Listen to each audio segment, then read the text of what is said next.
Hi everybody, I'm David Butler. I'm Emily Freeman. Welcome to Don't Miss This. We are on our third week of the Old Testament playlist series right now. If you're new to our community, big fat welcome to you. We're so glad that you're here.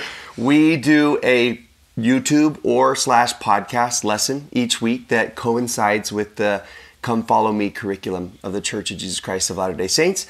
And we just go through and we share all the things that we think you don't want to miss. Which is where our name came from. Not that you don't want to miss this.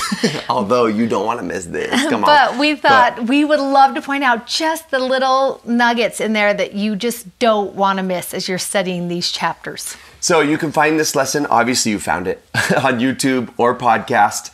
Let's talk about the Living Scriptures. If you have an account there, you're going to be able to pull it up on your TV there, which makes it so easy. And drum roll. Oh, yeah. Last week, we announced that we have an app now. So in our app that you can get, we have all the YouTube videos, and the podcast will come up each week. Right now, we're in the process of uploading all our past content into there also. And we send out a weekly newsletter every week that includes just helpful information and teaching tips for if you have young kids, or if you have teenagers, or for adults, if you're studying as a couple or group. And let's talk about teaching tips is not as much like how to teach, but more so, here's an object lesson, or here's an activity, or for the adults, we will usually put in, here are some other chapters you might want to dive into, or other resources that we went to learn more about this knowledge. So they're the tips that we would either be using in our family or the places we went to study to prepare for the lesson. For that particular lesson. So they're not necessarily general teaching tips. They're like, for Moses 4 and 5, here's a good teaching tip for kids, teens, and for adults.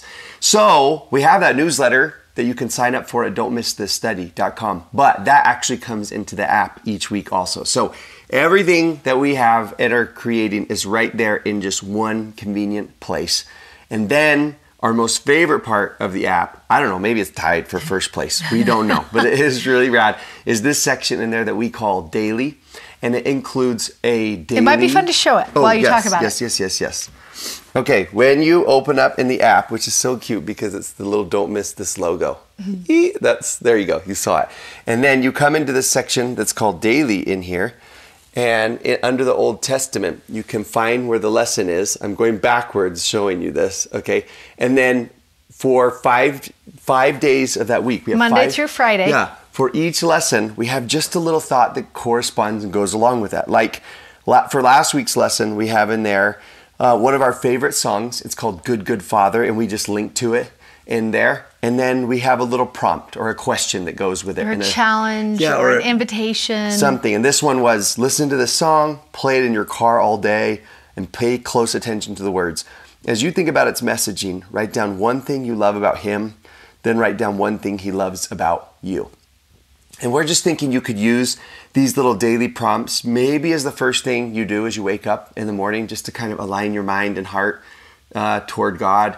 Or you'll do it at the breakfast table with all your kids before everyone goes off to school or starts the day. Or carpool, maybe. Yeah, just something it's just 5 minutes or less. At the end of the day, right before you go to bed, family prayer. And we just love the thought of keeping each other in the scriptures as we go. So that's just a fun way to do that. And the other awesome thing about the app is that we worked out a plan where you can have, when you buy the subscription, 5 users within your household can also use that subscription with you. So that's really awesome. It's so awesome.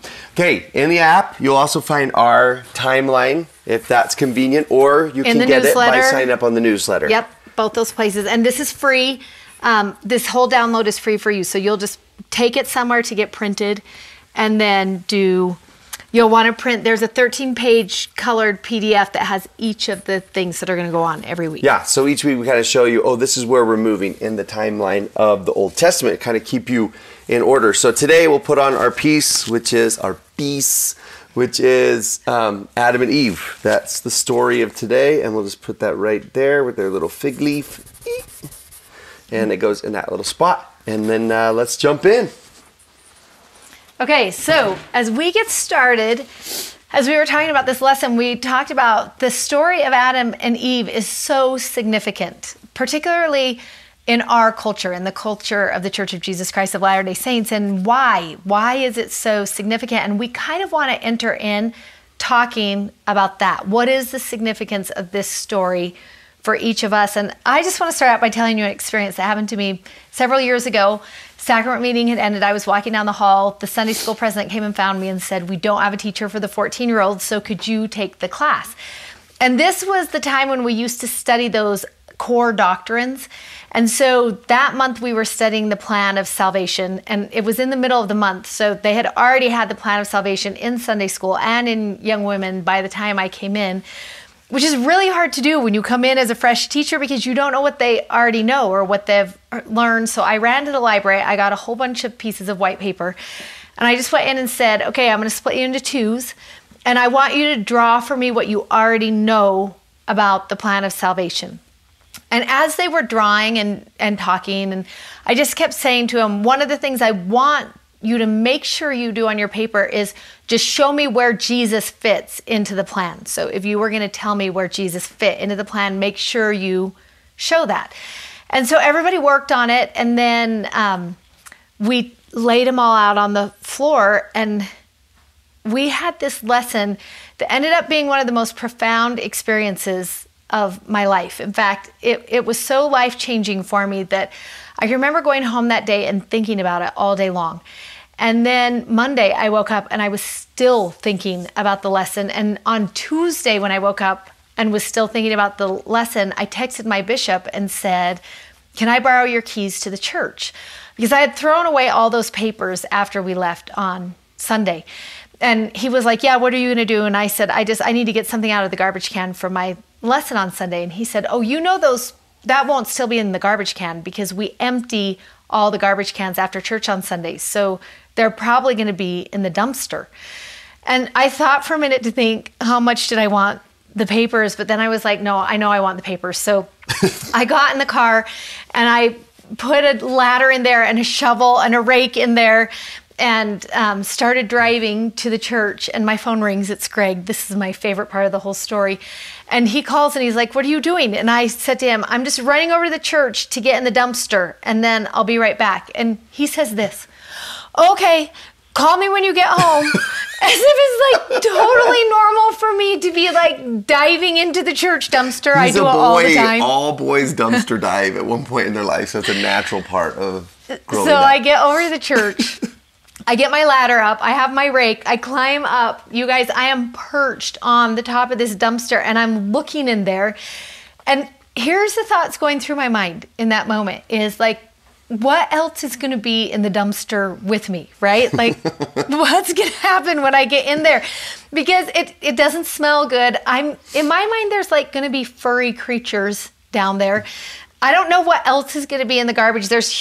Everything is in these huge black garbage bags. You know exactly what they look like. And I'm going to have to like rip open every one. And like, I have to get my brave up in order to jump in.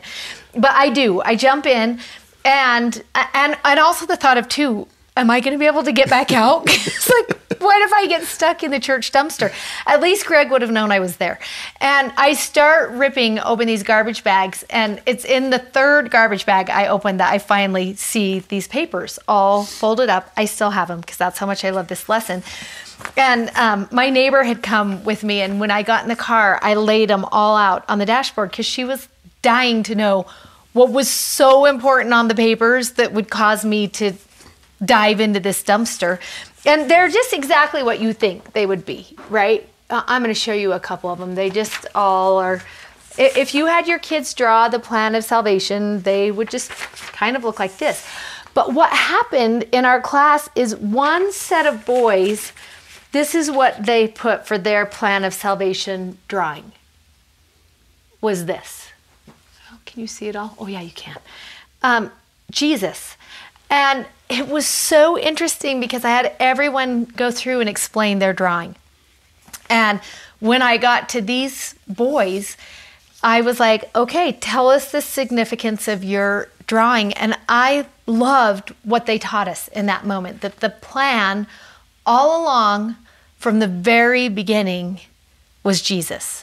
And we see him everywhere. We see him in the preexistence, right? That moment that was so crucial in the preexistence, and we see him all over in mortality, and we see him in this process of becoming, and then we're going to see him again at the very end. And it was so interesting that for them, they didn't need the lines and the arrows and the, everything going on. They just needed us to know this was the plan. From the very beginning, it was Jesus. And as we think about that, and as we get started learning about that, I think it's important for us to remember that, because in order to understand the plan, it's imperative for us to understand Jesus, who he is, what he does, and why he does it. That's what we need to know. And when we study the story of Adam and Eve, sometimes we get so caught up in the two trees and Adam and Eve and the snake that it's just like when we draw out the plan of salvation, right? We draw out that plan of salvation and you could never mention Jesus anywhere because you've got all the circles and lines, and the same thing is true with this story. You could draw two trees and a man and a woman and a snake, and that would be the story. But the trick is, where is Jesus within the story? And I feel like the reason why this story is so significant to us is because in that garden, we learned some really important truths about Jesus, and that's what we're going to keep pulling back to as we go through. So we wanted to start by taking you into the garden. And as we do this, you might want to get out a piece of paper, pause the video, go get a piece of paper and a pen, because we're going to actually draw as we go. So turn us back on when you get back. And what you'll want to do is just start out with two trees. That's what happens, is there are two trees, and we're going to start off with this tree right here. Yeah, and this drawing on the board matches what you'll find in your study journal also, so you can just put all of this in here. We didn't have room to put the page on here because we wanted the trees to be really big as we showed this. As we go through. And it might be fun if you're teaching this to a class or to your family, to just start out and talk about, this is going to be the tree of knowledge of good and evil. When I looked at this, I was like, were you trying to write Tokyo? Tokogai, okay? That's what it just feels stands like. for tree of knowledge of good and evil. So what do we know about the tree? And that's where we want to start, is just, what do we know about the tree? Well, let's say this before we jump in. When you read the Genesis Moses account of the Garden of Eden, you have to recognize one thing that's kind of interesting about like the King James translation is all the verses are put in there really nicely. Had you read in the original Hebrew, you would have seen spots when they were italicized or indented to show you like, oh, this is a spot of poetry. And some translations of the Bible actually do that and show that to you. So that would have been helpful, because you have to understand the kind of literature it is that you're reading when you go into it. This is a way you know how to approach it, right? If we played a game I'm inventing in my mind right now, this is going to be so called fun. Find the Library Book. It's a really, really fun game. And I said to you, okay, we're in the library, and I said, go find a story, and it's about two magical trees and a snake and a woman that's made out of a rib and an angel with a flaming sword and fruit that does things to you and stuff like that. And I was like, what section of the library would you go to? Nobody would probably go to history or nonfiction section of the library. Yeah. And that's because this part of the Bible is written in what some people call mythopoetic. So kind of like a mix between myth and poetry. Or some people say imagistic. And it's just a story that's written like Van Gogh's Starry Night? Someone could look at that and be like, that's not the night sky. And you're like, I know, it wasn't intended to be. It was intended to invoke emotion and kind of ideas and just sort of give you just that general sense of it. And one of the purposes of mythopoetic is that you read it and you tell that particular story again and again and again. It's written in a way that's supposed to transcend time, so that everything that happens to the characters in that particular story is something that you could relate to happening in your own particular life. I love the definition where it says it's a teaching that uses storytelling or poetry as a means of self-understanding.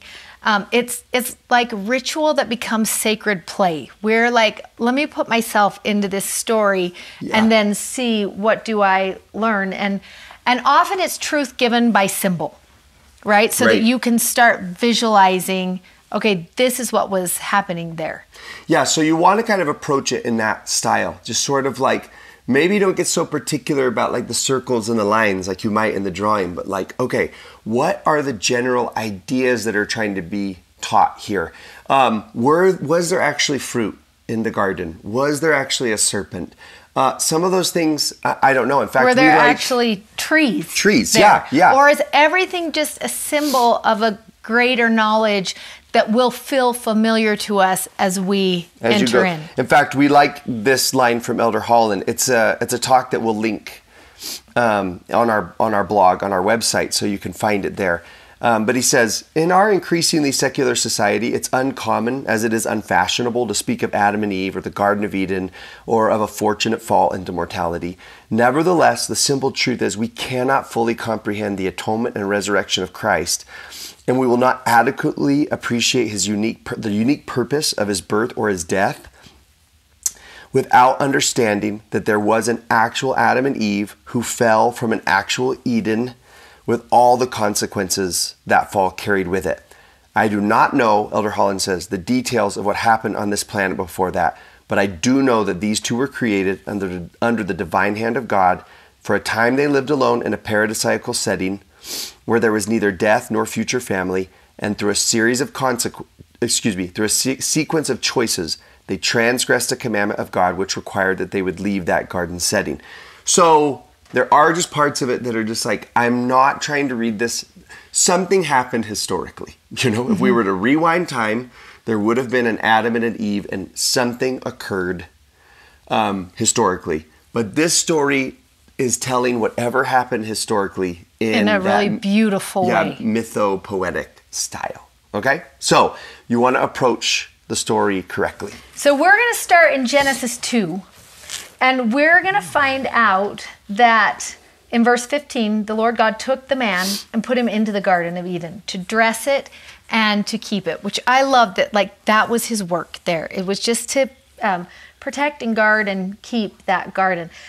And the Lord God commanded the man, saying, of every tree of the garden thou mayest freely eat, but of the tree of the knowledge of good and evil, the tokogai, thou shalt not eat of it, for in the day that thou eatest thereof, thou shalt surely die. So, as we think about that, we're going to start off with this one tree that is in the garden right here. And here are some of the things that we know about it. First of all, we know that by eating of that tree, you'll be cut off from the presence of God. So David's going to write as we go. That's something that is true about this tree. It also talks about in there that you would surely die. It says in there. Now, sometimes when I read this, I have written in my scriptures, you could also say this, in the day that thou eatest thereof, thou shalt surely become mortal. That would mean the same thing. Or if you eat the fruit of this, you will become human. So this tree represents this pathway to mortality. That's what's going to happen if you eat the fruit of this tree. And the fruit of this tree becomes what we would experience within mortality. And let's just think about what that might be. So there's good parts of mortality, right? You'll be able to create family. You'll be able to obtain knowledge. So both of those are things that you might write on your tree with some little fruit by it. But also as part of that journey or that experience, there will be death. There will be addiction. There will be sickness. And there will be weakness. All of those things would be a part of mortality. And as we think about that, and think about the name David and I were talking about, we call this the tree of knowledge of good and evil, but it could also be the tree of experiencing good and evil. This was something, a choice that would be made that would take us into a place that we had to enter into. And I think it's interesting when you look on this fill in the blank that we have there, Moses 3:9. God says that he planted both of those trees. And normally we associate that the other tree, with something that God would do and not necessarily this one, because you look at some of the fruits on there and you're just like, I don't think any of those would be associated with God, but you can see, again, imagistically, him planting the trees is almost like, wait, this was his idea. Mm-hmm. This was his design initially, that there's something about experiencing good and evil that's necessary. It's necessary for his to intentions. Progression. Yeah. And I think it's interesting because I think about this choice in Eden that would cause us to leave the presence of God for a time to learn wisdom and to become. There were lessons that could not be learned in heaven. And we knew that. There was wisdom that could only come from separation. That leaving creates this longing for home, right? And we become creatures of choosing, that we get to decide if we want to become and return to live with him. And I think about Eve in that moment, and I just can't help but picture that moment of sitting on the dumpster and her looking down and thinking, I don't know what's going to be down there. Did she know? Sometimes I wonder, did she lean over and think, this could be messy and I don't know what else is going to be down there and I don't actually know what it's going to look like and I'm not sure how I will get out, right? All of those same things. And I wonder to myself, did she know her choice would bring death and sickness and children and thorns and all of the blessings and trials that come with a life on earth? Did she know about the chance for wandering, for visiting the dark places, for experiencing that ache of discouragement? Did she understand separation from God? Like, did she know what that was going to be like? And if so, it would have been so frightening to consider the reality of that moment for her, knowing that her own merits would never be enough to get her back home again. But God had a plan. And the plan included a second tree. And so let's think for a minute, just what do we know about those trees? On this tree, we do know it was good for food, pleasant to the eyes. It was desired to make man wise. We learned that in Genesis 3. We're pulling a little bit out of Genesis 3 as we enter into this and we'll do the same thing with Moses 3. We want you to have a full picture of these trees. That there's going to be, it's beautiful and it has intrigue and it is going to make you wise, but it is also going to bring pain and separation and really hard things. And then there's going to be this other tree that we're going to get to. And we know the name of this tree, right? It's called the tree of life. Now, we read in 2 Nephi 2:15, and you actually might want to go there in 2 Nephi 2:15 because we learned something important about these trees. And one of the things that we learn is about opposition. So to bring about his eternal purposes, this is 2 Nephi 2:15, in the end of man, after he had created our first parents and the beasts of the field and the fowls of the air, and in fine all things which were created, it must needs be that there was an opposition, even in the forbidden fruit, in opposition to the tree of life, the one being sweet and the other being bitter. And so one thing that we want to keep in mind is that these two trees stand in opposition to each other, both for benefit, but also for hard things, right? Sweet and bitter. And so if with this tree we are cut off from the presence of God, the opposite of that would be that this tree would enable us to return to the presence of God. This tree is described as being, as having beauty and whiteness, precious above all. In 1 Nephi 11, we start reading about that this tree represents the love of God. And we love what Elder Bednar teaches us about this tree. Yeah, he says this. We'll link this talk. The central feature in Lehi's dream is the tree of life, a representation of the love of God. For God so loved the world that he gave his only begotten Son, that whosoever believeth in him should not perish, but have everlasting life. John 3:16. Thus, the birth, life, and atoning sacrifice of the Lord Jesus Christ are the great manifestations of God's love for his children. As Nephi testified, this love is most desirable above all things, and as the angel in the vision declared, most joyous to the soul. Chapter 11 of 1 Nephi presents a detailed description of the tree of life as a symbol for the life, ministry, and sacrifice of the Savior, the condescension of God.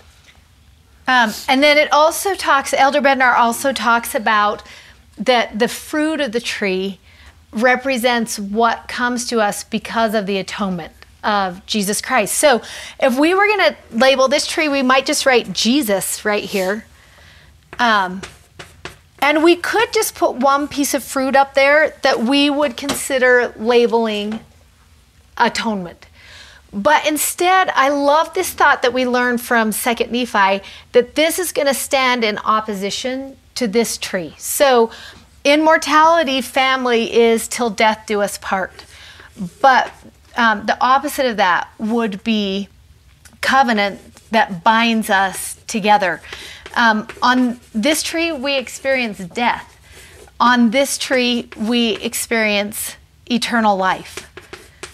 Where on the other tree, you might have written addiction, on this tree, you would find hope. On that tree where you would experience sickness, on this tree, you would find healing. And on that tree where you would discover and learn about weakness, from this tree, you would learn about strength. And we love that you could actually tie on both of these this ability to overcome through Christ anything that we were up against in mortality. And that's what we began learning about these two trees as we enter into this story. And so Adam and Eve are placed there in the garden. Yeah, and let's fill this in, kind of Okay. like where we have this line where, the serpent comes in, but there's this line that he knew not the mind of God. Again, almost pointing to this idea that God intended for both of them. For this tree, in order to experience what we would need to experience in order to become, but because of what comes with this, there would also need to be Jesus and a way to overcome the consequences of this benefit right here. And so both trees acting together, we're talking symbolism here. Mortality and Jesus acting together is what helps us to bring about what our Heavenly Parents' intentions were. Which was in the first becoming place. and progression and increase. And, Right, and all of this was needed, right? Mortality is just as needed as Jesus was. And we get into that story and we read about Satan coming into the garden to talk to Eve. And he tells her, why don't you want to eat the fruit of this tree? He tells her, because it's good for food and it's pleasant and all of those things that she says. And she says, I can't, because if I eat that tree, I will surely die. And he says to her, you will not surely die, but you will become as the gods. And one of the things that we learn about Satan right at the very beginning of the Bible is that he loves to speak in half-truths. And also, he lies. Full lies, yeah. And so every time he opens his mouth in Scripture, or when you are sitting in the temple, every time Satan opens his mouth, we need to be thinking to ourselves, okay, wait a minute. This has to either be a half-truth or a lie, everything that he's saying. And so what do I know about Jesus and about God's plan that would help empower me to overcome what Satan is trying to teach me? And I feel like that's really important. There's also a moment after Adam and Eve partake of the fruit when we see those cherubim come with a flaming sword. And I wonder if you know where that is, because sometimes it's fun to say, I'm just telling the story as we go, but we'll let you know where that is. Moses 4:31 is one of the spots you can find that. And I love when, as we read in here, this is my Moses, but I wanted to read the Genesis one. It talks about those flaming cherubim, and then it tells us in Genesis 3:24, so he drove out the man, and he placed at the east of the Garden of Eden cherubims and a flaming sword which turned every way, and then it says to keep the way of the tree of life. And I love looking at the Hebrew translation of that because it gives me a different picture than I've ever had before. Those words could also be translated to say, he placed cherubims and a flaming sword which turned every way to protect the path of the tree of life. And I love the thought of that, especially when we hook that into Nephi and his vision, how important that path to the tree, or as Elder Bednar said, to Jesus was. And was that a path that from the very beginning God protected to make sure we would be able to access everything that we would need to be able to return home to him. And I love when we read in Alma where it talks about there was a time granted. Had Adam eaten the fruit of the one tree and then immediately eaten the fruit of the other tree, he would have lived forever, just like the tree says he would, but in sin. And we start learning that there's a really important part of this process. There's an important thing that happens between this tree and this tree, this plan of mortality. And we sat down and wrote down why. What was so important about mortality? And I think as I'm listening to you, I'm just kind of thinking to myself, well, of course they wanted to immediately go to that tree right after, right? Because they were, oh no, we ate this one. Now we're maybe recognizing that I have to go into mortality, and they're like, I actually don't want to. I want to go to this one. I just want to solve this really first. And it's almost as if he's saying, not yet. You can't come to this tree yet. You have to go that way. You have to experience there's something mortality. Important Yes. about mortality that you have to have. And Alma hints at that because he uses this phrase, which I love. He says, there is time granted. Right? Mortality becomes this time granted, and there is a work that has to be done here that can't be done anywhere else. And part of that work requires mortality, like obtaining a body. It requires becoming mortal, but it also requires a redeemer. And there is something about that path that we were just reading about, that covenant path. Those are mortality experiences that we have to participate in order to become as a God. And I think that whole process pulled together, then we start saying, okay, so what is similar about this story that would be similar about my story if I'm looking at it mythopoetically? And what would be similar is I chose to come to mortality too.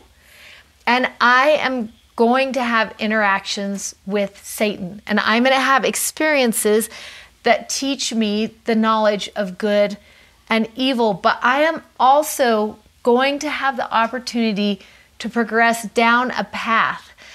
And there's part of me that just loves to think guarded by sword and angels that is going to allow me to get here if I choose, right? That I'm going to continue to walk that direction.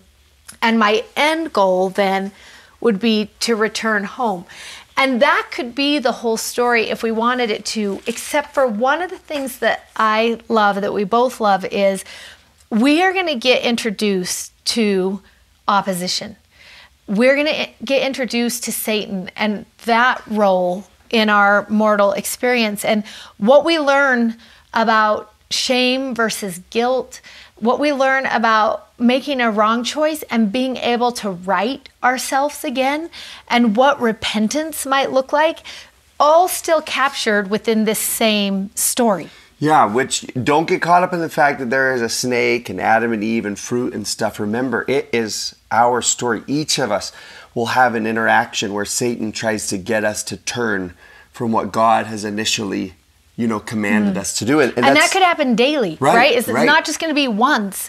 That's going to be over and over. We're going to relive this over and over again. Yeah, and there's this scene that happens that you might be familiar with where finally Eve does partake of that fruit that was forbidden, and she then gives it to Adam to partake of it also. And immediately when they partake of it, they hear the voice of God, and they're like, oh no. He is going to be so mad. And what they do initially, it says that they discovered their nakedness. And this should not be a hard symbol to figure out that nakedness is symbolic in Scripture with kind of shame and fully exposed and guilt and just like, oh my goodness, we need to do something about this. So the first thing they do, and here on the journal, there's these 3 spots that you can fill in over here. The first thing they do I'm in Moses 4, in verse 13, is they sew fig leaves to cover themselves up. So they're like, oh, what are we going to do? And they have this idea and like, let's do this. And then you read that they run and they hide themselves from God. And that's cute because they're hiding behind a tree he made on day 3. And they're there hiding behind the tree thinking they're hiding from him. And God comes in to the garden and asks this question. And he says, Adam, where art thou? If you read that in Genesis. That would be Genesis 3:9 is where you're going to see it there in case you want to put these two together. And then the Moses account, Moses 4:15, translates that a little differently, and it says, Adam, where goest thou? Which is actually the very first question that you find God asking men and women in Scripture. And that's neat to me to think about. There's so many questions throughout Scripture, and the very first question God asks is, Adam, where are you? And you wrote a little bit about that. Oh yeah. And before I read that, let me finish the story and then kind of come back to that. When they come out from behind the tree hiding, then all of a sudden they start playing the blame game because God asked Adam, "Did you eat the fruit of that tree?" And Adam says, "Well, the woman that you gave me, she gave me the fruit." So do you see how he's either blaming her or God? She gave me the fruit, so it's her fault or yours. Because if you had given me this nice obedient woman, this probably would not have happened. And then you love the Eve, and that's in verse 12. Right, you're looking and then for he's that. just like, then it's Eve right after. Yeah. Eve. And then she's like, well, it was actually the snake, okay? I cannot be to blame for this. It was him. He came and he lied. And what is so interesting about this story is it is totally our story. They make a mistake. They rebel against God for whatever intention, and they try and cover it up. They try and run and hide from it, and they try and blame other people for it. And honestly, we have been mimicking our first parents ever since. And we've done that. And I wrote a little bit about this in the devotional book, and just something to consider with that question when he asks, where are you? When he's in that place of hiding and covering and blaming, God's like, stop. Where are you? Or where are you going? Where are you headed? We disobey. We try to cover up our problems. We run, we hide, and we blame. And it seems like God would still ask us the same question he did to Adam and Eve. Where are you? Where are you spiritually? Are you where you want to be? And where goest thou? Or in other words, which direction are you facing?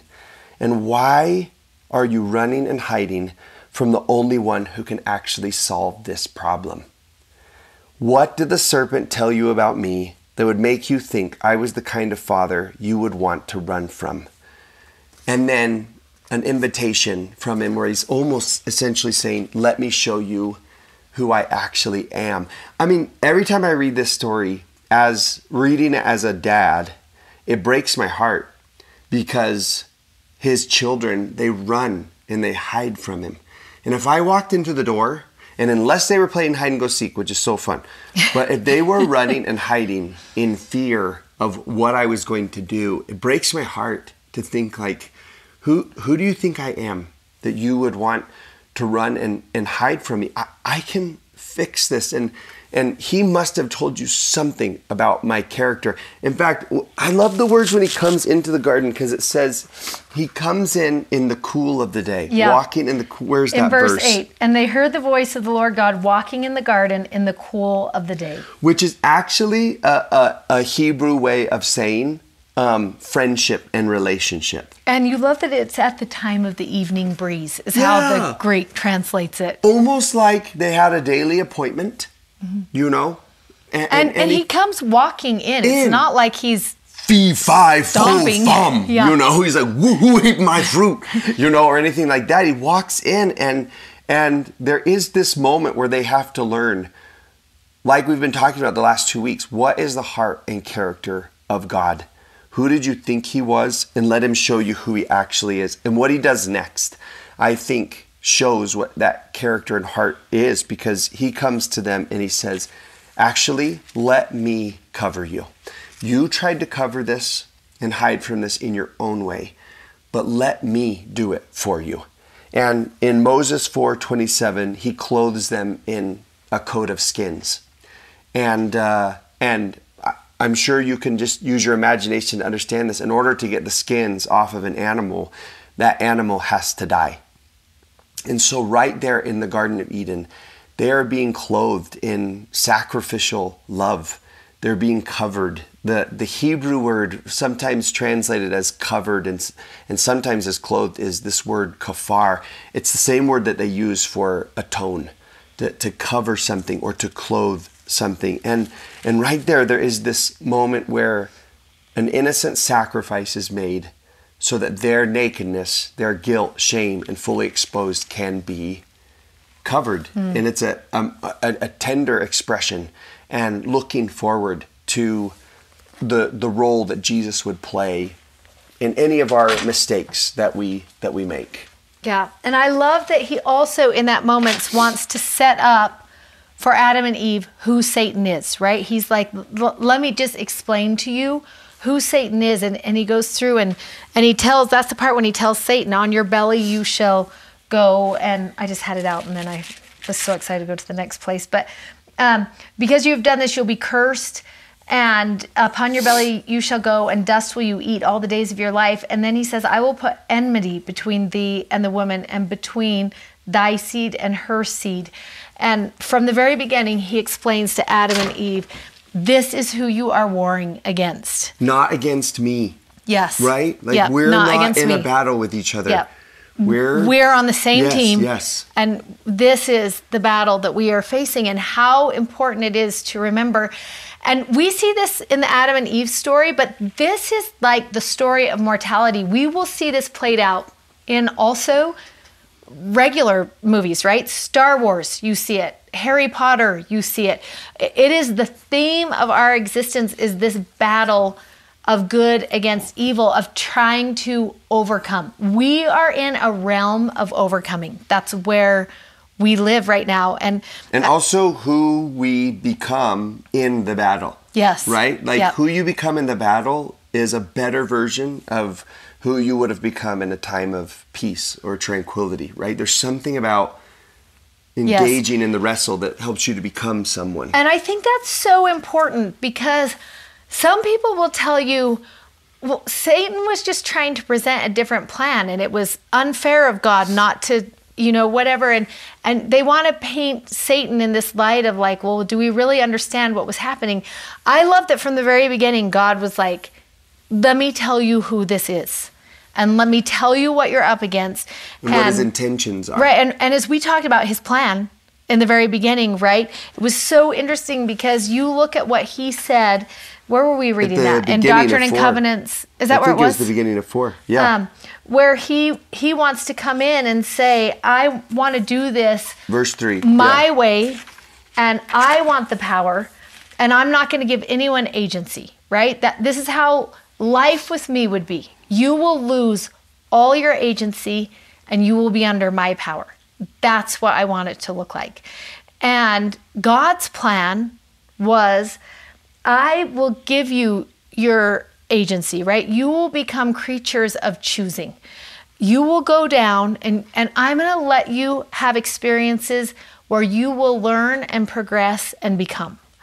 And you're not going to do it right the first time, but that's going to be okay. That's part of learning to use agency. And because I know you won't do it right the first time, that you're practicing, right? We're growing into this becoming. I will provide for you a savior, right? There will be this plan of redemption. So it's okay. It's going to be okay if you make a mistake because this will cover you. That's what I'm going to give you from the very beginning. And when you do, don't run and hide and cover yourself from me, right? Yeah, because it's through my power, actually, through the power of priesthood and covenants and that power that comes to us. That's how you are going to overcome. And he sets it up right at the very beginning. And I love the thought of that. And because that's how he enters in, instead of this being a moment of shame or a moment of hiding or a moment of embarrassment, I love when Adam and Eve talk about, okay, we had this learning experience in the garden. We had this moment in the garden. And they teach about it. They talk about it. It's not something that is like secret and nobody mentioned this and we've got to hide this under the rug. But they're like, no, we made a mistake. And then God came into the story. And because God came into the story, this is what happened. Remember, Satan was like, hide yourself. And God was like, no, let me open your eyes. Right? Let me open this situation. Let's crack it open for everyone to see. And you love in Moses 5 what happens because of how God handles mistakes.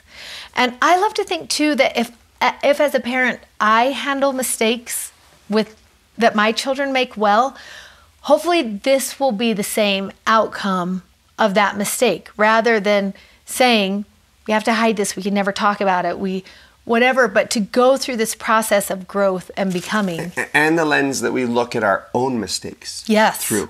Yes. Right? Like God's giving us a correct way to look at the mistakes of mortality right here. So this is in the journal right here. Lessons from Transgression is what we labeled this. There's that little line you'll see in the journal where it's got the thorns and thistles. And he actually says, there will be thorns and thistles for thy sake. There will be like all of these things that you consider negative, but they're for you. Moses 4:23, and you love when he just is like, cursed shall be the ground for thy sake. In sorrow shalt thou eat of it all the days of thy life. And the mistakes are part of what we do. I think about Megan playing that basketball game that one time, and I was sitting right behind where the team was sitting, and this girl threw in a pass, and it went through the hands of this other girl, and you could just see defeat on her face. She couldn't even like get back into the game. And it's the next time they had the ball, the coach called a timeout and they came over, and I loved when he said to them, I don't care about the mistake. I know you are going to make mistakes. It's not the mistake I care about. It's what you do after the mistake that I care about. It's how you recover. And as soon as he said that, in my mind, I was like, oh, I can just hear the Father saying, I know you're going to make mistakes, right? I actually planned for it. Yeah. I know that's going to happen. I'm not concerned about whether you will or will not make mistakes. What I care about is what you do after the mistake and how you recover. And that's kind of what we watch right here. And I love that this is what Adam's coming out of that mistake looks like. He says this, Adam in verse 10, Moses 5, verse 10, Adam blessed God and was filled and began to prophesy concerning all the families of the earth. And he said this, blessed be the name of God, for because of my transgression, now here's how I'm different. My eyes were opened, or are more observant now is another way he could say that. But I am now more observant. I've learned a little bit about good and evil, and I can be more observant now. And that in this life, right, that is going to be cursed for my sake, where I'm going to have sorrow all my days, I can also have joy, he says. I just learned there's going to be bad days, but there are going to be moments of joy because of God and because of the Redeemer. And I love this one, number 3. In the flesh, I shall see God. And when I read that part, I just think to myself, I love that he was like, let me show you where I saw God in this part of my story. Walking through the garden with the evening breeze and coming to me and saying, hey, where is your heart right now? And what direction are you facing? And how can I help? Let me point out danger and let me point out this path of safety. And all of those things, he's like, I saw God in this part of my story. That he entered in right there. And the mistake didn't prevent him from seeing it. It was almost as if the messiness of mortality leads to experiencing the grace of God. Like it's so like, good. oh, that was actually what initiated me seeing him, whether it was a mistake or whether it just was the parts of mortality. Like someone's like, oh, well, I'm experiencing God in this really, really messy section of my life. And I don't think I would have seen him the way I see him without that messy situation. So I love then Eve right after him. She heard all these things and was glad. And she said, were it not for our transgression, we never would have had children. We never would have had seed. And we would have never known or experienced good and evil. Like we wouldn't have known the opposite of those two things. And the joy of our redemption, or again, that joy through Jesus, we wouldn't have known about that. Or just the joy of being, you can't ever feel set free unless you've been constrained or captured. And it's like we wouldn't have known what rescue feels like. And the eternal life which God gives to the obedient. And we love that. What is eternal life? It's to know God and Jesus Christ, his son, right? That's what eternal life is to know God and Christ. And I love that she's like, at the end, here is what I have because of this. And many years ago when Garrett had first come into our home and we were struggling through this, he used to say all the time, my bad spirits are fighting against my good spirits. And you could actually feel that tug of war happening. Sometimes you could just see it in his face, that tug of war happening as his good spirits fought against his bad spirits. But I love looking back at Garrett's life then compared to Garrett's life now. And I think he would say this. If you were to say to him, Garrett, what do you know now compared to what you knew in high school? He would say, I'm more observant to what is right and wrong in my life. And I have experienced joy that I would never have known I could experience. And I have seen God in my story. And that my family is better because of what I've learned from this. And I now know the difference between those good spirits and those evil spirits. And I have felt the joy that comes through the atonement of Jesus Christ and that gift of sacrifice that has changed my life.